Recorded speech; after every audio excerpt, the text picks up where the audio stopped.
तपाईको पैसा नहुने विपन्नले चाहिँ प्राइभेट स्कुलमा पनि 10% सिट कक्षा कोठामा 100 वटा सिट छ भने 10 वटा सिट चाहिँ विपन्नले पाउँछ थाहा पाउनु भएको छ होला नि त्यो फेरि देशभरिकाले पाउने हो कि वर्षको 20-30 हजारले पाउँछ अहिलेसम्म 60-70 हजारले पाउनु त्यसको पैसामा हिसाब गर्ने हो भने त्यो 50-60 अर्ब रुपियाँ बराबरको हो क्या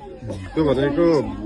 सुरुमा त विपन्नलाई दिन सक्नु पर्यो नि त 100% फ्री त हाम्रो संविधानमा लेख्नु त लेख्यो बजेट छैन 19 खर्ब बजेटले 100% पैसा हुनेलाई पनि फ्री भन्ने चाहिँ हुँदैन तर हुनु चाहिँ के पर्यो भन्दाखेरि